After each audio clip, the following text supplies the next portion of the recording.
Hello, everyone, and welcome to session number 5 of Preservation Delaware's annual 2021 conference. I know it was a great day yesterday, and we had a few wonderful sessions again this morning, and I think this one's going to be a perfect wrap-up.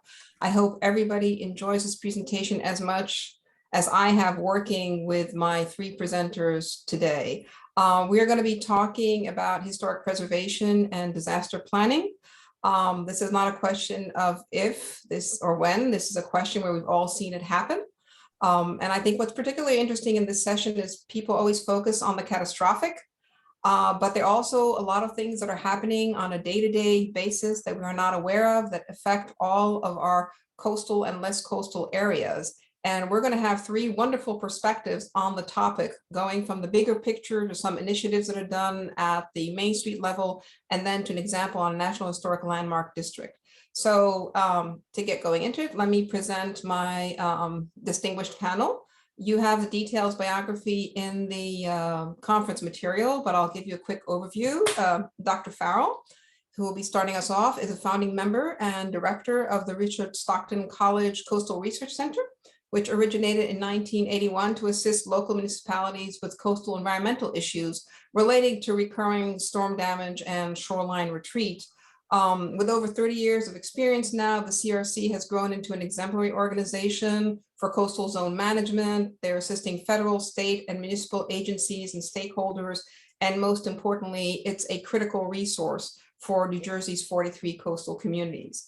And Stewart will be talking about sea level rise accommodations in coastal New Jersey and the lessons learned of the decades of experience. Manuel Ochoa, who will be our second speaker. He is a principal and founder of the Ochoa Urban Collaborative, a planning, community, and economic development firm with an equity lens, providing strategy, policy, and implementation services to help people and neighborhoods and communities revitalize and thrive. Manuel has over 25 years of experience with planning, housing, and community development, and will be sharing with us the work that he's been doing on Main Street Disaster Preparedness and Resiliency Program for Main Street America. The project, if I believe correctly, Manuel, is funded by the National Park Service.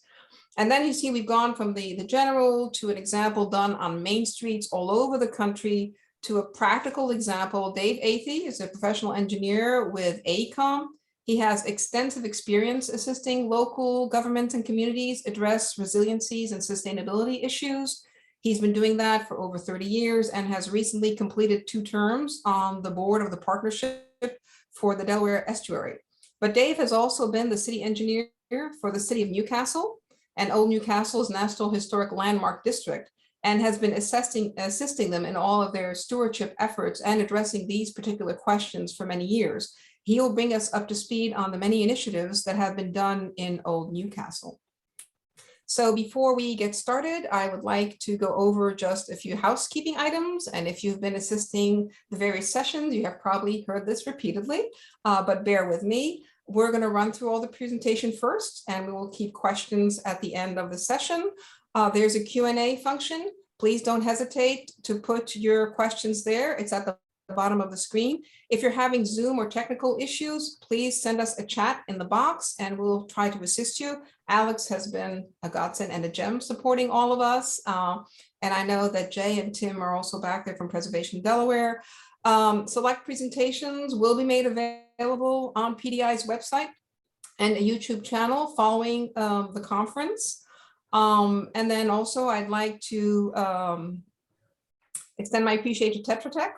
I don't know if I even said that in the beginning that I was a senior preservation architect with Tetra Tech, but they have been supporting this effort, and it's great to be able to have them support the work that PDI is doing in the community. And then finally, obviously, if you're not, please become a member, please support the work. You've seen, some samples of the work that's been done. We'd love to have your support. And on this note, Stewart, it's all up to you. Please share your screen. Let's get going. All right, share. Come on, share. There you go. Is it shared? It is shared. So, all right. The program is New Jersey is essentially a series of barrier islands or barrier spits along a low-lying coastal plain, not terribly unlike Delaware or southern Maryland and northern Virginia. This view here at the very beginning on the first slide is Brigantine City and Atlantic City in the distance, fronting the Atlantic Ocean with the bay marshes landward and surrounding it. I might point out that if the ocean waters were to warm in their entire depth by 4 degrees centigrade, you would see, just from expansion of the water, an 8-meter sea level rise, which would certainly put most of everything you see in front of you only accessible at the 4th floor level. So let's go on and see what we've done. The next one here is a picture of where we are, the coastal center. We're on the Great Bay, and we are essentially, Hurricane Sandy got to us right down there, just a little. The coastal center does data collection, LiDAR, GPS. We go out on the inlets, in the oceanfront. We do all sorts of things. And one of the last things at the bottom is this watershed management plans as part of FEMA's CRS program. Communities can reduce the premiums on their flood insurance policies for everyone in the community who buys flood insurance by percentage points based on earning points in the community rating system of FEMA. And the watershed management plan is a document that's essential, in fact, required for the establishment of level 4, which is, I believe, a 30% premium reduction for everyone with a flood insurance policy. For example, under a grant to Atlantic City, as part of this CRS program, we were tasked with creating this watershed management plan. The picture to the right is a digital elevation model of Atlantic City, where red is higher elevations and the yellow is the salt marsh. The water, of course, is blue. And you can see that there's a couple of red areas in here, which this is the old 19th century municipal landfill, now site of 2 casinos. And over in here is a series of commercial places, including the high school, which were filled with trucked in material in the last couple of decades. Now, the Dune Ridge is, of course, the highest point of land along the shoreline here, and other areas inland are a little bit higher, but you can see that the digital elevation model shows that anything over 12 feet of vertical height NAVD elevation is rare. Now, one of the things that we have to do is consider what is Atlantic City? The digital elevation LiDAR allowed us to divide this city, among others, into a series of smaller internal sub-basins. The geometry of a barrier island isn't dead flat. They do tend to slope from high elevations at the oceanfront to lower elevations on the bay shore, where, of course, most of these communities filled the barrier bay islands with dredged material to put residential, usually housing, on these locations, which were once salt marshes. So each of these basins has its own drainage system in Atlantic City. They're engineered from the early 20th century, with modifications taking place all through time. This large one here is has a street that runs under it. It's called Baltic Avenue. We'll get to that in a minute. The road network has also been digitally elevation controlled. And you can see here where high risk areas are in red, low risk areas. These are the evacuation routes out of Atlantic City. There are 3 major ones, are all fairly good in terms of their elevation is concerned, but the problem is getting to them. So you have to start early to get to these entry points to these evacuation routes, because those are the highest risk places along the road network in Atlantic City. Now, we evaluated flooding from the NOAA created in 2014, a series of anticipated or expected sea levels from low through extreme. Low is about 2 feet of sea level rise by the year 2100. And extreme was essentially 8 feet of sea level rise by 2100. And for these documents, FEMA is mandating that you use the intermediate high. So for Atlantic City, the intermediate high level of sea level rise by 2100 is 6.46 feet. And the blue color, the light blue color, shows the inundation of Atlantic City during such a sea level rise. All of the Bay Islands, of course, this filled area is above water. The landfill is still good, but the Bay shore, the ocean front is fairly good, but the Bay areas are all inundated severely by this inundation process of 6.45 feet. So what are we going to do about it? That is the question, because 2100 will arrive, even though most of us won't ever see it. The biggest thing was a surprise find that in 1912, the city had created what was essentially a gigantic, essentially retention basin under Baltic Avenue. Baltic Avenue is about 9,000 feet long. The ditch underneath the roadway, it's a trench under the roadway, is 25 feet wide, 15 feet high, and it was essentially a giant retention basin that had tide gates at either end, that when the tide was up and it was raining, the basin filled with rainwater, and then when the tide went out, they'd open the gates and let the water go into the bay or out into the inlet. It fell into disrepair. The tide gates didn't work anymore, and sediment was filling up the channel of the underneath the roadway until 2016, $12 million grant was received to revitalize the canal. New gates were installed, and pumping stations of rather large proportion were installed at either end. Here you see at Fisherman's Park a discharge going on, pumping out this water into the Absecon Inlet. So it has two inlets and two outlets and multiple inlets in the city to help reduce the duration of floodwaters in the streets and deal with the fact that they have to pressure force the water out of the community.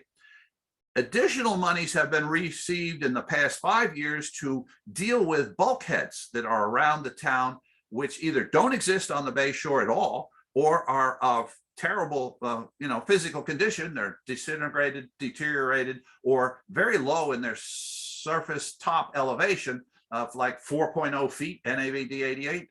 And so these are now being replaced with new bulkheads, better design, and certainly more durability attached to them. And additional pumping stations for stormwater have been installed along the oceanfront, and many more are anticipated in the city. This brings us to the second avenue of issues that tend to be of interest to the local coastal communities. The media has termed this nuisance flooding. Nuisance flooding is when nobody expects it. The sun may be out, the winds are kind of gentle, and all of a sudden there's water in the street. And this is an example from the borough of Avalon in Cape May County from April 16th, 2018.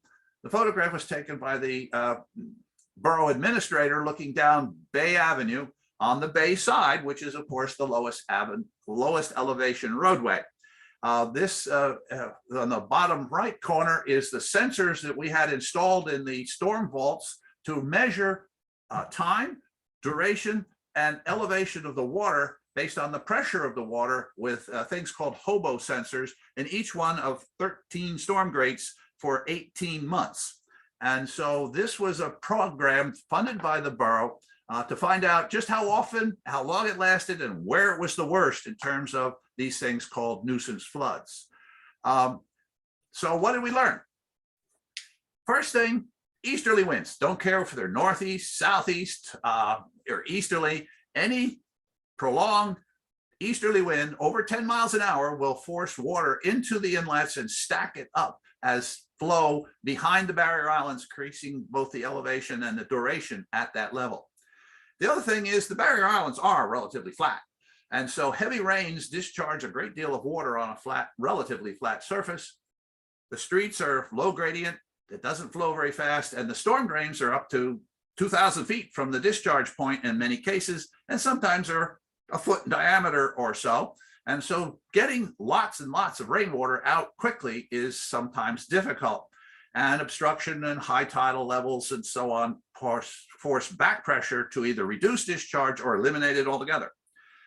The other thing is that the astronomical alignments of the Earth, Sun, and Moon, as either full moon or a new moon, when the Earth and the Moon and the Sun all lie in the same alignment with each other, create things we've called spring tides. Now, the Earth and the lunar orbit are not perfectly circular. So there is a thing called the moon at perigee, closest to the Earth. And of course, gravity is a function of square the distance between them.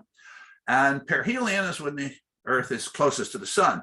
So if you have the moon at perigee and the Earth at perihelion and spring or a full moon or a new moon, you can have tides 2 feet higher than normal. And in New Jersey, that would be elevation 6 instead of 4. And so that in itself can produce flooding of low-lying areas. And of course, the ultimate controller of this is the elevation of the developed land. As I said before, the base shore can be between 3 and 5 feet NAVD elevation. Normal high tide is 1.35 feet NAVD elevation. So guess what? 2 feet of sea level rise or a storm surge of 2 feet puts water in somebody's backyard or in some streets. So that is one of the problems that one faces. Here is event number 103 in the borough of Avalon, September 9th, 2018. And we can see that you have northeast winds, velocities extending over 8 hours of time with peaks up to 20 miles an hour and rainfall up to 0.06 inches per 5 minutes recorded at the weather station in Cape May Courthouse, which is about 2.5, 3 miles away. And this is what happened here. Water levels up to 2 feet at 2 sensors, over 1.5 feet at 7 sensors, 7 sensors for a duration from 1800 hours till 2 a.m. the following morning. And you say, okay, well, if your BMW was parked curbside at that location, it's toast. And so that is not a nuisance flood to you if you were had your car left there overnight. And that's what happens. They just don't expect it to happen, and it does. As for the nice day flooding, here is Seaside Park, Ocean County, calm winds, nice sunny day, but the moon was at perigee and it was a full moon. And this is Bayview Avenue in Seaside Park. Not terribly amenable for your vehicles, but great for paddleboarding and kayaking right down the center line of the street. The problem is that Bay Avenue is only 1.5 feet higher than mean high tide. And so flooding is very common. And this whole shoreline here is the erosional effect of bayshore retreat. And the curb line is the high tide line in this particular situation. The other thing that happens is when the wind turns out of the west and blows across Barnegat Bay, it's a 3-mile fetch, and you can generate a 2-foot high wave in 3 miles with a 40-knot wind. And so this happens at the point of impact where the waves hit the curb line. And even though the water isn't higher than the road at this situation, it still pours in as a result of wave transport. So this is probably one of the more critical situations that we face. And right now there's a FEMA grant in review by the DEP, the New Jersey Department of Environmental Protection, and we'll go to the Army Corps for a replacement of a berm dune of 6-foot elevation along this entire shoreline. Will cost approximately $3.5 million per 1,000 feet, along with offshore placement of wave attenuating oyster reef breakwaters as part of a living shoreline concept, rather than build a concrete and steel wall along this shoreline. So what do we have proposed in New Jersey? Standardized bulkheads. Ordinances are being placed in effect in a number of towns over the last 5 years that both design a bulkhead that's durable at elevation 7.5 NAVD 88 or 8.0, where everybody must build to those standards and they must be watertight. And where property owners meet each other at the property line, they have to be sealed, because that doesn't always happen when one contractor builds one bulkhead and for another guy next door, another contractor builds the bulkhead, and there's all sorts of oddball things that go wrong. Improve the drainage, adding these tide flex valves, which prevent backflow into the town when the water outside is higher in elevation than it is at the street level. Larger diameter pipes, under street manifolds. Yes, you have to dig up 4 blocks of street, put in a 4-foot or 5-foot diameter pipe in the street, and let that be a storage venue for stormwater. So as that pipe begins to fill, the pumps come on and push it out into the bay. Infiltration is another thing, but you have to remember the back bay shoreline has a water table seldom more than a foot below the surface ordinarily.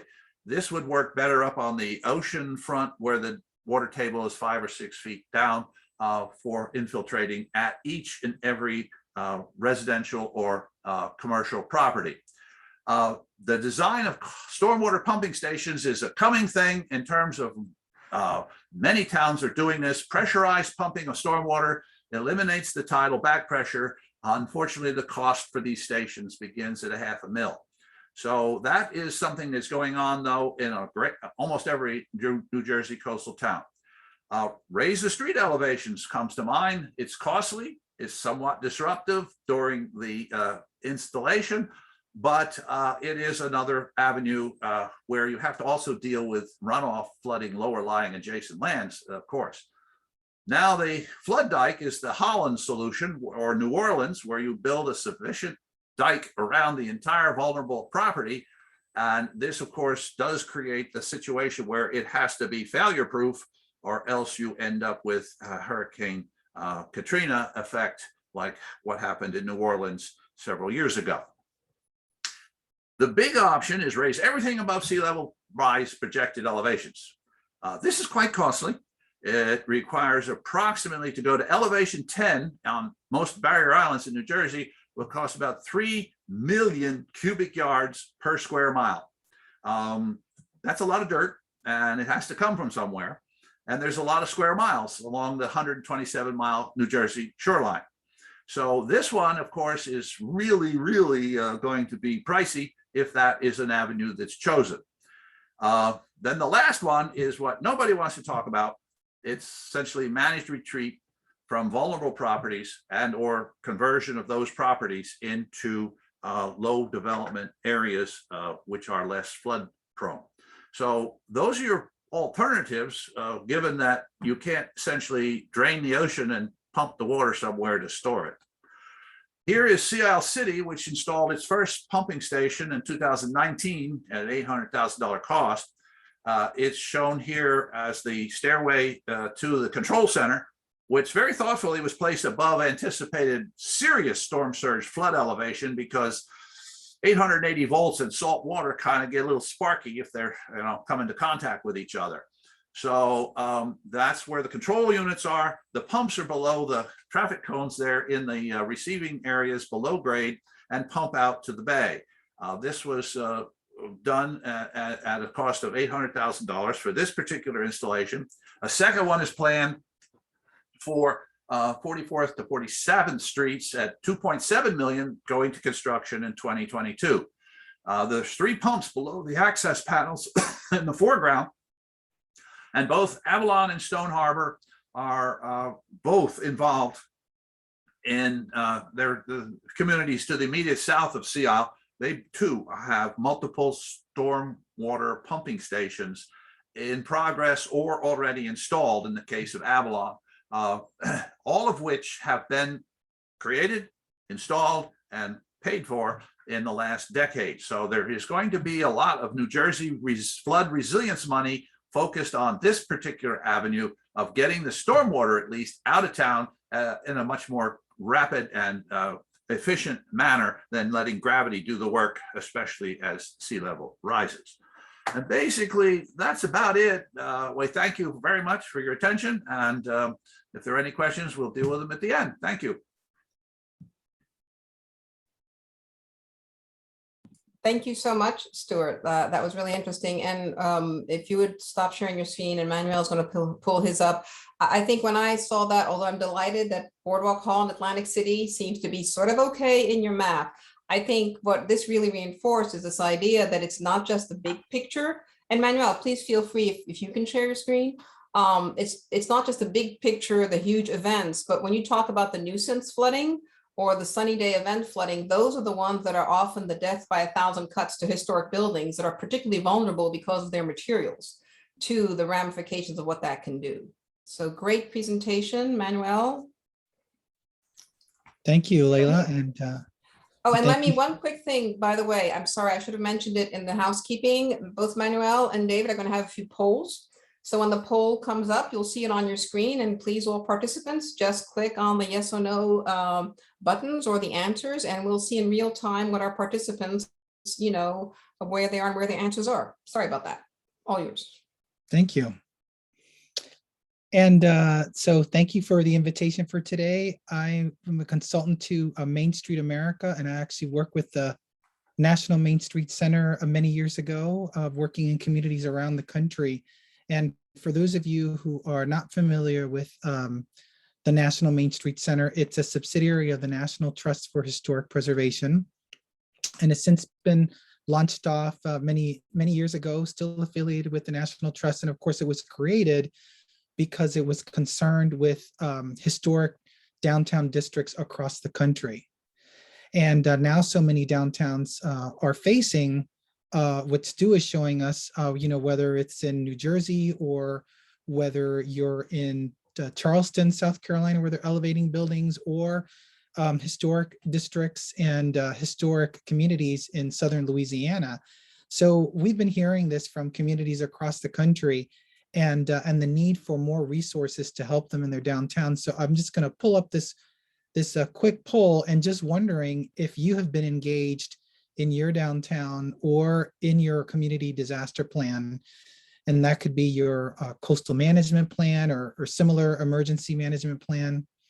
Be curious to hear if you have been a participant in that, and learn a little bit more about where you're coming from at it.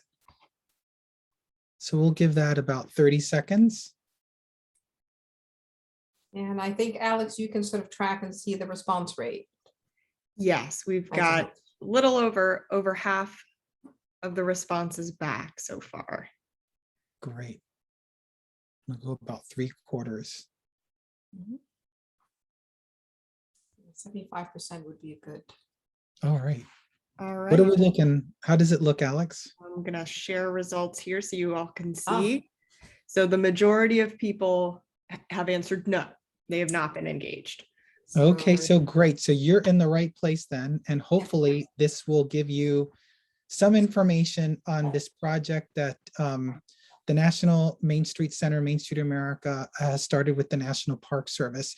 So the National Park Service approached the Main Street Center about working together, given what they've seen on the impacts of disasters across the country, different kinds of disasters, whether it's like earthquakes or fire or hurricanes. There are Main Street community members who have been affected.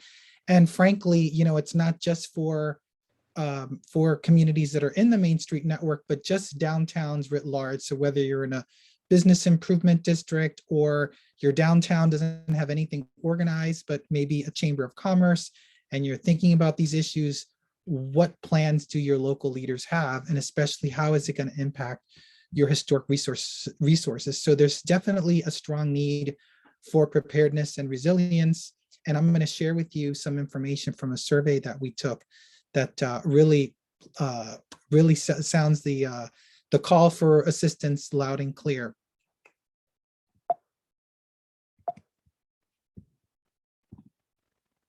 And so the program is being funded through the Park Service's Emergency Historic Preservation Fund, and they collect this funding from partially from the disaster recovery funds that Congress allocates from hurricanes Harvey, Irma, Maria, Florence, Michael, and Typhoon U2 in the Pacific.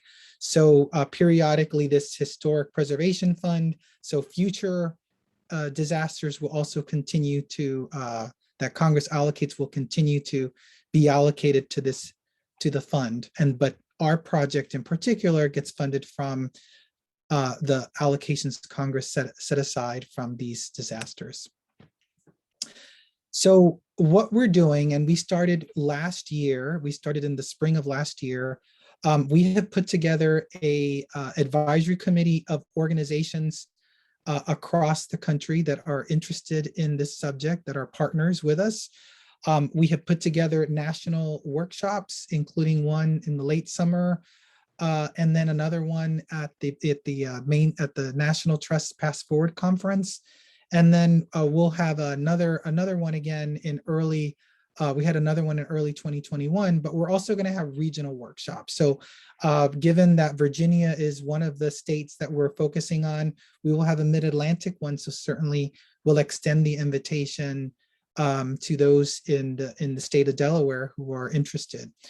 We're putting together a digital handbook, and then as well as an evaluation tools and a checklist and an online resource library, because what we've heard from our Main Street downtown managers is that there's just information all over the place and it's kind of hard to access. We're also developing a calculator tool for a needs assessment for the community, as well as for feasibility for building recovery. And of course, there's so many different kinds of hurricanes. The presentation from Stu just was very familiar to me. I'm from Miami, Florida. So of course we experience hurricanes and then what we call down there sunny day flooding. And so everything that Stu was describing is what we're experiencing more frequently as a sea level rise starts to increase. And we've seen, of course, not only the effects of, especially this past summer, from wildfires that have destroyed communities and been very close to historic buildings, and even some very historic communities have been destroyed and affected by fire. And of course, everyone has been affected by the pandemic. So our advisory committee does include coordinating programs from Florida and also from Virginia as well, and Louisiana formerly. We also have local representatives from the Miami community in the Allapattah neighborhood that is experiencing, they call it climate gentrification. So already what we're seeing in South Florida, that as people start to relocate or think twice about where they're located next to the coast, other communities are being affected. So we're starting to see that change. We also have Catherine Burgess from Smart Growth America, as well as Shantaria Charleston from Housing Assistance Council.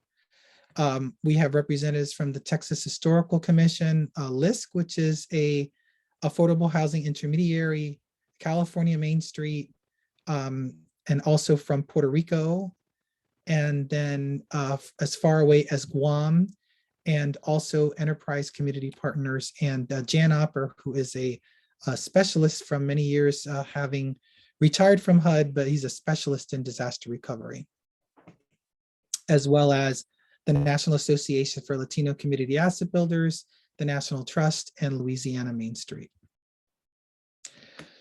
So as I mentioned, we have a survey that we just took, and the survey will continue to be open, but so far from the survey that we've taken, we've had 77% of respondents have experienced a disaster in the past year. So more and more of us are experiencing disasters that are severely affecting our communities. And some of the top resources that Main Street communities are requested are preparedness plan for their community or downtown, online training tools, and then also guidance on available federal funding. And as you can see here, so many, right? All of us have been affected by the pandemic, but, close behind from those who responded, flooding, hurricanes, fires in the downtown, and tornadoes. And then other respondents also responded to severe snow events and freezing events, as well as derechos, which are severe high winds as a part of a thunderstorm. And many of the activities that Main Street organizations already undertake include things like cleanup efforts and in-kind donations. If Main Street, they're very good at organizing volunteers and bringing the community together. But a lot of times they also need help with communications and outreach. So, but all of these things, these are some of the activities that Main Street communities are already undertaking.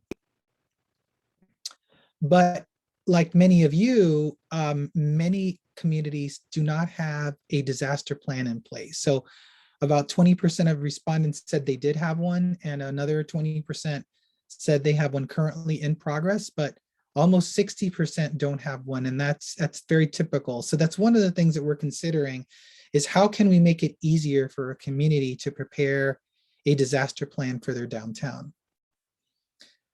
Some of the strategies in which respondents and organizations have engaged have, of course, many have participated or engaged with their local emergency management plan, FEMA, the open training, and then some things are less formal, like a phone tree or a contact list, but some have been engaged in things like floodplain mapping and local disaster preparedness plans. So as we look at some resource recommendations that they're really looking for, online federal training, that they're certainly looking for more of that. And so we're looking at adapting the FEMA's existing open training specifically for downtowns. We're also working with the Oklahoma Nonprofit Center, which has really created an excellent resource for nonprofit organizations. And I would highly recommend this, as we're adapting it for downtowns, but they're making it available for just any nonprofit organization in their community. This is a great resource. We are looking at online trainings, but we're still, of course, considering in-person trainings as things progress out of COVID. And but most of all, what we're really think is important is that online toolkit and checklist that people can use.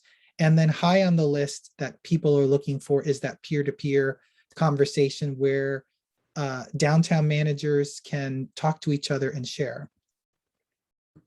So as I mentioned to you, our toolkit that we're developing that will be helpful for a downtown is a quick checklist of what a downtown needs to get ready for the next disaster. We've also prioritized communications. So we know how difficult it is, first of all, to tell people, especially right after a disaster, to talk to them about getting prepared for the next disaster, especially when we are in the middle of a disaster, which has been COVID. So that is definitely very difficult. So what kind of words or phrases or messages can resonate with businesses about getting engaged? How can you break it down into small chunks? And then also just frankly, how you talk about climate change, right? The term has been, so fraught that we want to make it more accessible to people. So certainly like the pictures that were just shown says that it's just coming. So how do we get people to engage and not also be not be paralyzed by the fear of the impending disaster, but there's also something that can be done. We're also looking at how we build resiliently. So looking at the tools that are available. So we already have the National Park Service Elevation and Flooding Guide. We're looking at FEMA's guide to integrating historic properties and cultural resources. So we want to add more to that. And then how to prepare for different kinds of storms, as well as different case studies. And then finally, about how to build resiliently. So what are those different types of funding resources, whether it's FEMA mitigation grants or HUD grants after a storm or SBA grants? What is it that a community can use, and how do you navigate through all of that? And then just looking toward the future about building a resilient economy. One of the things that we've looked at, and I highly recommend it to all of you if you haven't heard of this or haven't visited, it's FEMA's National Risk Index, which is excellent. If you visit this website here, you can use your zip code, or you can use your county or your community. And it really does an excellent job. It has various different factors that include the type of disaster that you can expect. And then also there are markers for what they've looked at, factors related to social vulnerability and community resilience, as well as the expected annual loss. So at least this is a good starting point for the conversation. As you can see here, I zoomed out to include the state of Delaware and the adjoining regions. So I invite you to play around with this and take a look at it. But one of the things, since we're working with the Park Service, we also want to see if the GIS staff from the National Park Service who have created this map, if I also recommend, if you haven't visited, that has every historic resource, whether it's a National Historic Landmark or listed on the National Register of Historic Places, or the actual district, in this case, that Dave Athey is going to talk about soon, Newcastle, and what if we can overlay the disaster, FEMA's risk map with the National Register property. So that would be an added value. So we're working with both the Park Service and FEMA to see how that could be an additional resource.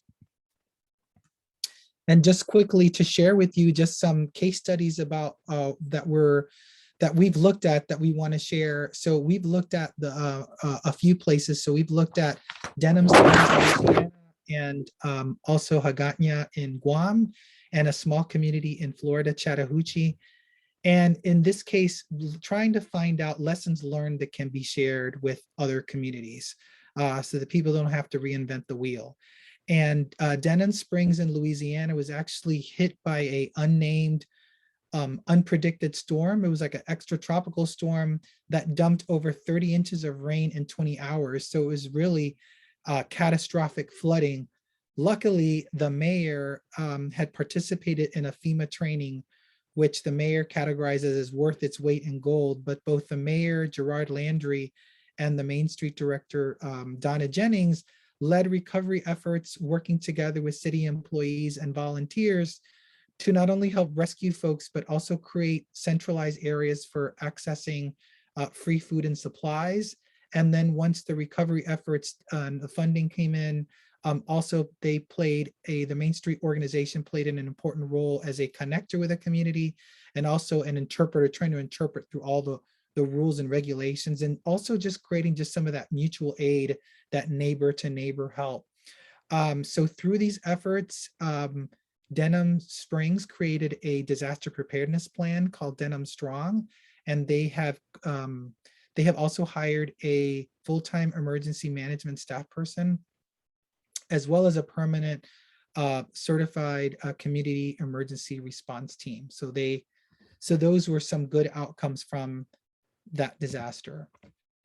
In Guam, which was hit by Typhoon U2 in the Northern Mariana Islands, but also in the aftermath of a typhoon in 2018, Guam is frequently hit by typhoons and earthquakes. So they talk about just even their rating system, which was fascinating.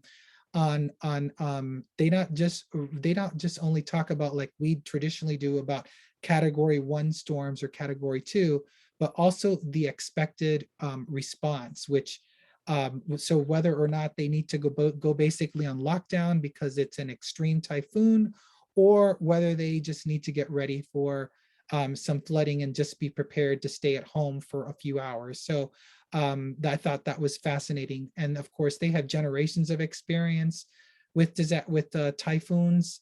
We've been working with Guam Preservation Trust, who is leading efforts in historic preservation, and just their approach to preservation is fascinating. You know, they have a very strong building code that has been elevating buildings, but they try to make sure that historic buildings and their designated buildings also have retained some of the historic materials.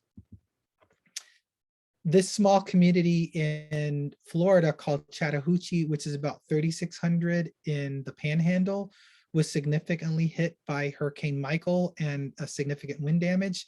And it reached this was also a surprising storm in many ways, because Chattahoochee was not expecting significant wind damage 60 miles inland. So they were hit with that, as well as also some flooding, which severely affected their downtown businesses. So, they had their power went out and there was no way to communicate. So because they did have a Main Street organization that was active, they got on the radio and they let the word out to the businesses about with information.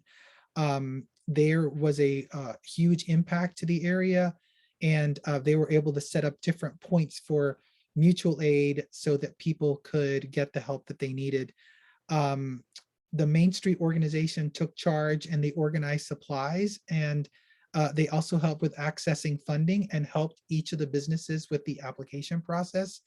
But of course, there's always change that happens. So since 2018, 10 new businesses have opened. So these are all local entrepreneurs.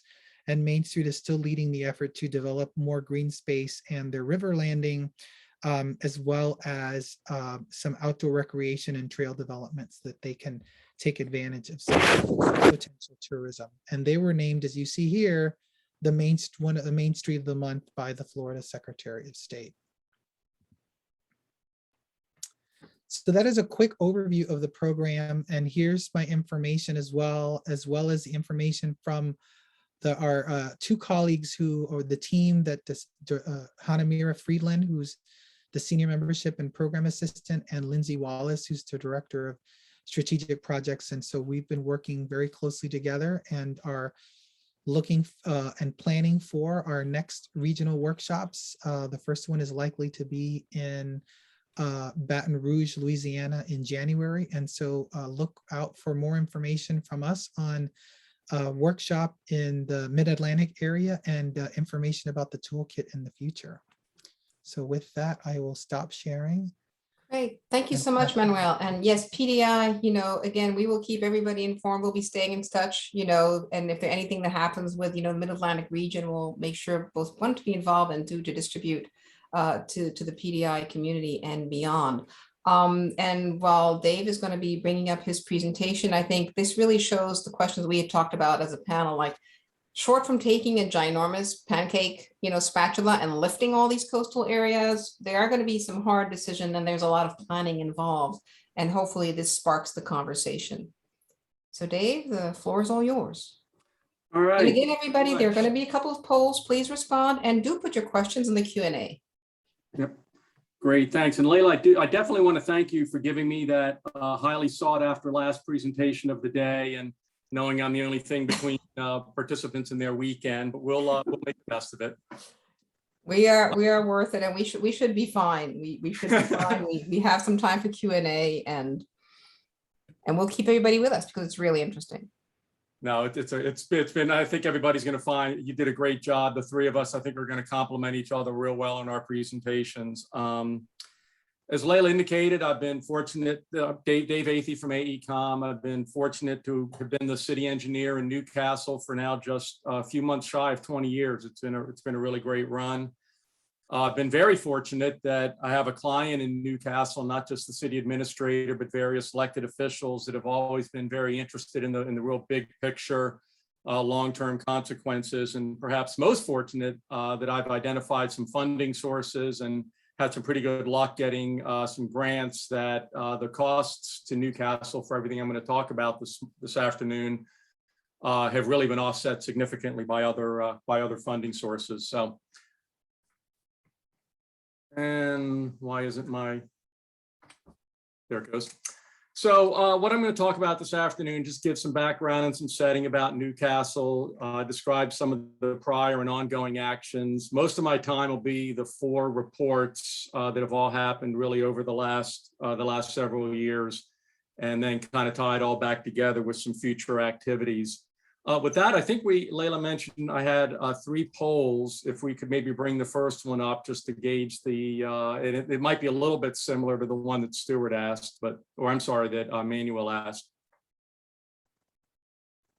So Yes, and the poll is up. if you've been concerned about climate change and how climate change may affect historic properties, a simple yes, no.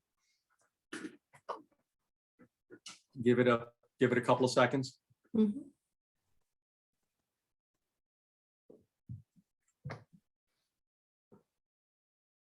I think Newcastle, and full disclosure, I'm also the historic architect on the Historic Area Commission in Newcastle. So I've had the opportunity to work with Dave and have some of these conversations as sidebars looking at various projects that the city is doing.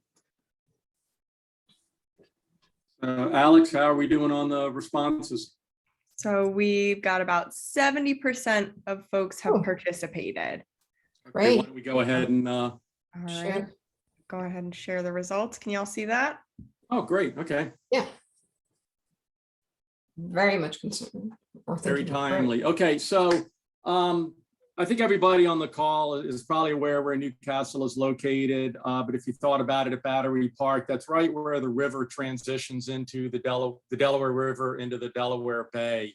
So the city is really sitting kind of precariously right on the bend there from potential flooding, not only from high river flows, what's otherwise known as riverine flooding, as well as tidal surges, coastal flooding. And I think, as was mentioned earlier, Newcastle does have it's a area-wide historic district. It's about 135 acres and has over 500 buildings in it. I don't know why my scroll down is not working. I apologize. Let me try the computer. There it goes. This is similar to the slide that Stewart showed.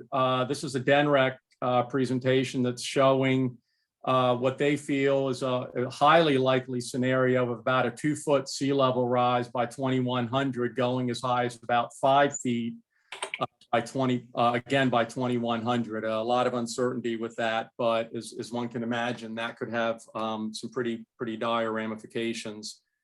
The sea level rise projections, they are very concerning. This is an exhibit we did that shows the kind of gold colored structures are structures that are already in the mapped floodplain, the FEMA 100-year floodplain. And it's almost a near certainty that that floodplain is going to increase over time. Now we're showing more of those kind of orange colored as well as a lot of yellow structures. So the breadth and the depth of that floodplain is almost certainly going to increase. The city does have 4 dikes that were built. Actually, there's records going back to the 1600s. There's a claim that I think is probably valid that they're probably the oldest dikes in the United States. And they do contain large wetland marsh areas, and that kind of gives an opportunity to maybe mitigate some of these, some damages from future. Impacts from future storm events. So I think now's the time we were going to tee up the second poll, if we can get that going, Layla. Yep, here it is. And Alex, I think we can bring the results up live at like 70% response. Yeah, let's go ahead and mine the time. Sounds good. We'll let you know. We're getting there. We're at 30% now. Mhm. I guess it would have been good if we had it. Like, I think my initial I did have a don't know, but that's okay. am sorry, I just realized that, and everybody, that's on me. David did mention, and I'm looking, it's like, where's the third answer, which would be I don't know. So Not a problem. if you don't know, please put in the chat box. That would be great. And my Alright, apologies, Dave, when I reorganized them, I did miss that one. No problem. go ahead and share the results with you all. It's about a 50-50 split. Okay. Mhm. I And we was do have some curious. participants who don't know, who put in the Yeah, chat that would have box. been good, but anyway, so. Okay, with Newcastle, let's go back to the dikes. There was a project, it was about a decade ago now, where they raised the dikes a little bit, as well as also did some major reinforcing, armored them with the riprap. You can see in these 2 pictures. It was really pretty unfortunate, as FEMA does every several years. They reset the 100-year flood elevation as the project was partway done, to the point that elevation is now a few inches higher than the top of the dikes. So it's something that is going to have to be addressed at some point in the future, as well as, boy, I really apologize why my page down is not working here. There it goes. There's also some gaps between the dikes. This, you can't really see it real well, but there's, if you can see my pointer, hopefully, there's a very subtle berm here that some residents built. And this is obviously a wall that has also been built by residents in an effort to kind of bridge those gaps, if you will. The city's also done a lot of work in a written sense. Their city code is consistent with FEMA guidelines as far as some really common sense things like freeboard and how they handle flood proofing. The city does participate in what's called the CRS, the Community Rating System by FEMA. It's it awards points, if you will, and reductions in flood insurance for communities that do participate. The city's actually got it's a rating of 8, which is, fairly, which is really not too bad, fairly good. They have been incorporating resiliency little by little. This is their comp plan that was done within the last year, and maybe use this as a segue to the bottom right corner, the vulnerability assessment and adaptation plan, which is something we prepared in 2018. 50% of the funding came from the Delaware coastal programs. In the interest of time, I might kind of skip over the scope a little bit and kind of cut to the chase. We did mapping of the vulnerabilities. Again, this is fairly similar to the work that Stewart had done. Not only the present day floodplain, you saw those maps a moment ago, but also the future inundation areas based on just high tide alone, as well as what that future floodplain may look like. We found that even the future flood, it could be as many as like 500 structures in the future floodplain. I mean, it's a pretty dramatic situation. But the plan, it was the proverbial 10,000 foot level. We came up with strategies in 4 different categories, what we call the near-term standalone, which are things that could be done without any predecessor tasks being needed. They were totally independent. These are, more code changes and things that they could do on a staff level. The near-term sequential is essentially information gathering to lead to the midterm, which were kind of where you get into more modeling, and we're kind of maybe a little bit in between those two. And then finally, the long-term sequential is really where you're getting into capital infrastructure, the raising of the dikes, maybe even acquisitions, or again, Stewart used retreat, things of that nature that honestly really have not been discussed in Newcastle at this point. We came up with 2 very general approaches to the dikes, two general approaches to adapt. And one of those is raising the dikes. There are really 2 ways to do it. Is they are earthen dikes, so we could either add more earth, in other words, raise them, and that's what the exhibit on the left shows. If you raise a dike with 2-to-1 or 3-to-1 slopes, obviously you need to raise those slopes also. Something like this would be very disruptive from a property takings standpoint, wetland impacts, things of that nature. The other way to do it would be to put what the 2 pictures on the right show of more of a structural wall, which could maintain that existing footprint, but aesthetically, maybe not as good. Either could create sort of regulatory complications, and I'm not going to try to get into how FEMA regulates and has flood insurance behind levees. It gets into whether they're certified or not, and et cetera, but it could certainly kind of complicate things. And then if there was a dike failure, we all know what happened with Katrina in Newcastle, New Orleans several years ago. So something like that. Again, these are factors that would need to be considered. The other approach would be to flood-proof structures, and this gets into some nuances that I really don't have time to explain between a wet and dry flood-proofing. Wet essentially allows, it's the exhibit on the right, allows the flood waters in or under a structure, where the dry flood-proofing keeps them at bay. You get into whether FEMA allows them in some circumstances or not. The ideal situation could be raising structures, but that may not even be possible structurally or otherwise. And this is a question I'm going to ask it when I'm done with this slide, because it is something I'm actually experiencing with a different client. How compatible would some of these flood-proofing measures be with historic preservation guidelines? It could necessitate changes in codes or regulations. And again, I believe Stewart touched upon this. It could conflict with public safety. The streets, that was part of the vulnerability assessment, is trying to gauge the emergency ingress and egress out of the city. If they were underwater, that could certainly be a big concern. So could we have had the third poll? I am really curious if we can get that going. have people experienced those potential conflicts between the floodplain regs and historic preservation guidelines? And if there's a lot of yeses on that, I personally would like to hear some of that during the Q&A.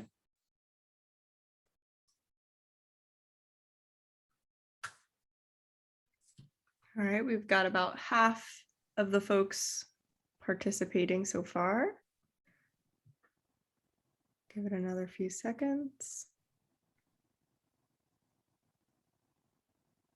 All right, so I'm going to go ahead and share the results. So it looks like majority no. Okay.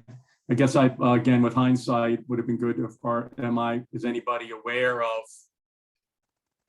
situations where those conflicts exist, or if they do, or it might be something that is just going to have to get dealt with, as so many things we're talking about today. Okay, so the second study, and this one was performed again for the Delaware Coastal Programs. It wasn't a grant necessarily. It kind of piggybacked on a different project we were doing for them. It really just kind of got us a little bit closer, what I call chipping away at the stone. Looked a little bit more closely at the dike raising options and a little bit more closely at the flood proofing options. But we were really kind of dealing with pretty limited data, so it wasn't able to go as deep into some of these scenarios as we had hoped or thought.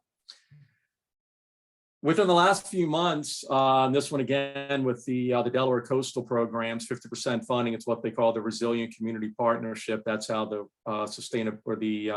vulnerability assessment was also funded.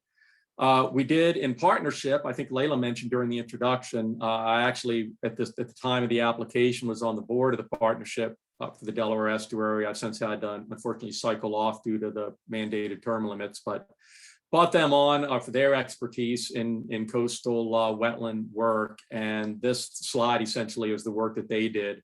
Again, I mentioned the 4 dikes. The 4th one isn't shown on this, but a different dike, a referenced dike is, and just for point of reference, again, if you can see my pointer, this is the 295 and the Delaware Memorial Bridge goes off the screen here. But they compared the diked marsh areas with undiked, and you can see in pictorially at least, there really are some huge differences on the way those marsh areas perform. But it allowed us collectively to be looking at how climate changes could potentially be impacting those ecosystems and what some opportunities might be to enhance them. The more technical end of it, we tried to model the tide gates and evaluate those upstream impacts, but found there are just so many variables exist that are very, very difficult to model. But we were able to kind of start honing in a little bit more on this. Again, is difficult to see on the slide, but different gradients of different elevations, and it kind of makes sense that the higher the water elevation is in the marsh, which the partnership would love to see, the greater the potential for upstream flooding impacts. So again, a huge balance that one way or the other would have to be worked out. So finally, this is the project. This actually funding came from ultimately FEMA, but it went through DEMA. 75% funding, and in this, Layla and I, she mentioned, she and I are collaborating. We also have McBride and Ziegler, local engineering and surveying firm, is doing the surveying. But as the name implies, this is really a data acquisition project. We're finally getting to the first floor and adjacent ground elevations for the literally hundreds of structures. Focusing on those most critical structures, the one that would most likely or be impacted in various sea level rise scenarios, as well as the building information. Year built, replacement costs is always a big consideration, not only from a dollar amount, but FEMA, if anyone has dealt with some of their insurance claims and such, is anything greater than 50%, they call a substantial improvement. And now you fall into different permitting processes, but we're really trying to get a lot more close. And hopefully at the end of the project, we really do have a great understanding on the viability and the applicability of the flood proofing that I mentioned earlier. And depending on how the budget comes out, we also hope to do some HAZUS modeling. HAZUS is I believe it is a FEMA model that works within GIS, very high level, but allows the user to model different scenarios and evaluate their costs and benefits, and would provide us with a great tool for evaluating what may be the best overall approach. So to wrap it up, the city is trying its best. Again, there's so many uncertainties here. They cannot be eliminated, but we can certainly collect as much good, sound data as we can, which is why that data collection is ongoing. But really trying to base decisions on hard data, seek more funding and financing. The costs, certainly both Stewart and Manuel touched upon this. Pretty much anything we do is going to be very expensive. So it's, in my estimation, very likely that multiple sources of funding would be needed. And then finally, engaging of the public. The vulnerability assessment, the coastal programs handled this part of it with our assessment that they took the lead. We had 2 public meetings, both of which were quite well attended, and just trying to explain everything going on. But we have to be honest, the predictions of the future can really be pretty alarming, and not all necessarily will benefit or will be affected equally. So you get into some very interesting public policy and public finance questions of how some of these improvements would ultimately be funded. So with that, I'm not sure, Layla, if you want to kind of open the floor to all 3 of us, or how you want to handle the questions, but I enjoyed the presentation together and talking with everyone. So I will stop my screen, and Yeah, if you want to perfect. take over. Yes, and you know, Stewart, if you want to just bring on your video, this was great. And listen, I realize the scope and the depth and the breadth of these issues are huge, and really appreciate everybody's efforts in trying to concentrate this into these shorter presentations within these time constraints, and hopefully we'll have a broader, larger session at some point. We do have a few questions in the Q&A. One is for you, Stu, about what was the source of funding for the Baltic Avenue project?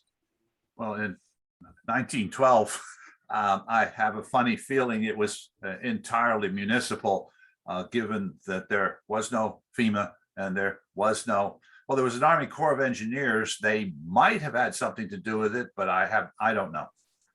And to your point, I was thinking of the presentation we had on sewers in day 1, because I would love to find out more. Having the relationship I have with Atlantic City, it's definitely something that I've looked at and want to dig into more, because that means thought was put at the time that these ideas have been taken into consideration, and it's not, you know, it's not something that's novel. So hopefully we can find out more, and there's a subject for research and you know, potentially nominations. I don't know if it is on the register as, you know, an engineering feat, but that would be quite interesting. Now, another question for Manuel, the future workshops, will they be open to the public and offered virtually? Yes, so we are looking at how we transition, right? Everything is on Zoom right now, but we're looking at being able to do either something hybrid in the future, where someone can join online and something in person. So we're looking at that. And so please visit our website at mainstreet.org. And there's a page on this program where we'll be providing updates. And actually, you'll be able to sign up for updates that you can receive by email. Great. And yes, and if you see in the chat box, we've been sharing links to various resources that our speakers have been bringing up just to illustrate what they have been doing. We also have another general comment to your point, but I think to all of your points about talking how floodproofing is really challenging in historic districts, particularly where it's required to raise the house and still retain the contributing status and the historic character. And I mean, Manuel, for your perspective, when you're talking about, you know, the Main Street Business District, but also Stewart, to your point, we can't really raise everybody up, you know, by a few feet and make it happen. And it raises the question that David had about, you know, when you do retraction also, are you abandoning these historic structures? So what I'd be interested in each one of yours take on this notion about, you know, how do you maintain the integrity when you have to do what must be done your pumping station was raised and that worked out well, but our historic building raised on a platform like that would not really pass muster in our historic districts. So what do you think is a solution for that? I would say that one of the important tools, the mapping, and I think being able to see, if we can do that between where the historic resources are and the flooding that's coming, this, whether it's sea level change or other kinds of flooding events, so that then when the disaster does happen or the opportunity to mitigate, the historic resources in the district can be prioritized. And, there is the Section 106 process for that. So we hoping that, early on that these resources are identified, that then they can be prioritized so that the most important buildings, if they do need elevation, that's what they can do. So that's why the Park Service also put out that flood guide, which we have in our resources listed. But to your point, Stewart, is that something that comes up when you have your conversations with the coastal communities about that particular aspect of the issue, beyond obviously life safety and beyond everything else? Well, that comes up in two communities primarily, Cape May City, which is entirely a historic district, the entire community is. And in Atlantic City, there are these series of block after block of these 2.5-story brick row houses, which are they're not even semi-detached, they're attached to each other. And so and they're all brick. So there's no reinforcement in them. They're just bricks. And raising them up has proven to be a challenge nobody has taken on seriously, because it just seems quite impossible, because they'll fail. I mean, they're just bricks mortared together with lime mortar, and then that's 100-year-old mortar too. So that's one problem. The Carnegie Library was floodproof, built in 1906 with money from Andrew Carnegie himself in Atlantic City. And so that building was floodproofed in its perimeter around the historic nature of it without altering the structure. So it was at elevation 9, so it's relatively secure. If you let water rise 3 feet in a severe northeaster or a hurricane, it would withstand it. So it's designed to take it. But that's one instance that I know about for sure. And I do know that the areas in Cape May City, some of them are exposed to sea level rise issues, because we did that community as a watershed management issue as well. And the central section where most of those Victorian bed and breakfasts now are located is subjected to at least a 5-foot sea level rise, where they're going to have to deal with it. But these are usually individual structures, other than, say, the Chalfont Hotel, which is one of these great big wooden, Victorian era hotels, which might be a little bit challenging. And then, so Dave, to your point, because I don't think people realize, we talk about planning, but when you look at the complexity of the survey that has to be done for Newcastle, both within the historic district and outside, because also there are a lot of areas of Newcastle that are not in the historic district, it's very much a building by building assessment in terms of whether wet flood proofing, which means you allow for the waters to come in, but you also allow for them, an egress path, so they don't sort of cause larger distress, versus the dry flood proofing, which is like, we're going to stop water from getting to you. So, I mean, what do you think about the practicality of this approach, which I think Newcastle is an example of that complexity in terms of the detail? Yeah, thanks. And I should have mentioned this, that Newcastle, of course, does have, in fact, the majority of the structures are not historic, but I focus more on, obviously, the historic ones because of the conference. I know one of my slides, I mentioned like regulatory changes may be needed, and this gets into the nuances of the wet and the dry flood proofing, that FEMA does not allow dry flood proofing of residential structures. They only allow you to dry flood proof the non-residential, a commercial structure.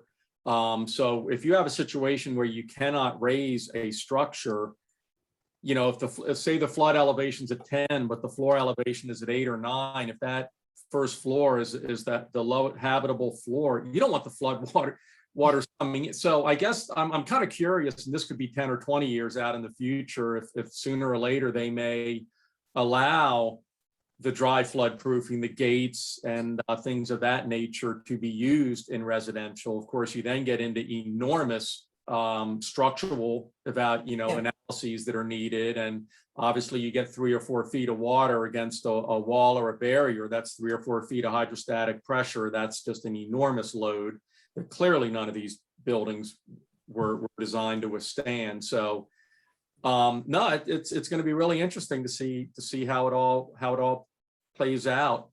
The last comment I was going to make in Newcastle, and it's probably not too dissimilar from some of the other places that Stewart and Manuel were talking about, is the historic structures by and large are row homes.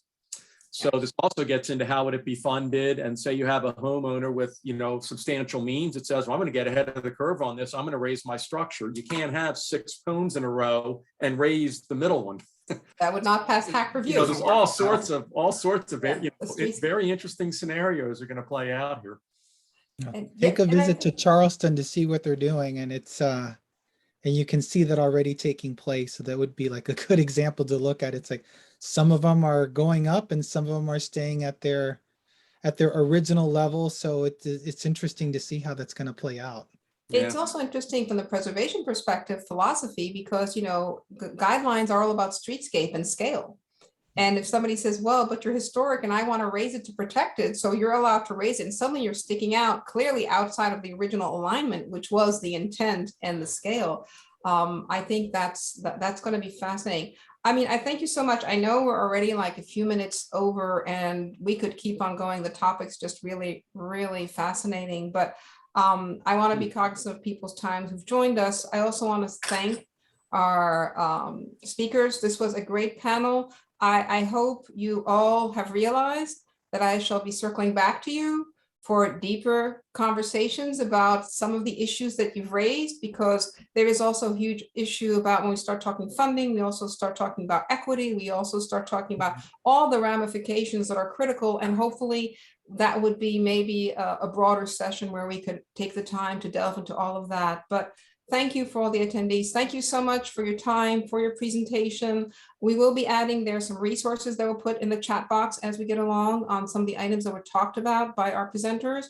We'll also follow up, like clearly, Dave, I'll get back to you to send resources where people can figure out where they are on the, if they are in a flood zone or not. But a great session, my deepest appreciation to all of you. Have a wonderful afternoon, a great weekend. And for all of you who attended, join Preservation Delaware, help us support other programs such as this. And this is going to be a conversation that we're going to be having on a quite regular basis. So thanks a million, and everybody have a great afternoon. Thank you. Thank you. Thank you. Thanks, everyone. And just to add really quickly, a plug for our last session tomorrow morning at 9:30. It'll be an update from PDI President and Board Member Dr. Abdullah Muhammad on the DuPont Schools Oral History Project. So we're really excited to sort of share updates and results of that work. So hope to see you all there. Thanks. Thanks, everybody. Bye. Have a good afternoon. Hey, thanks so much.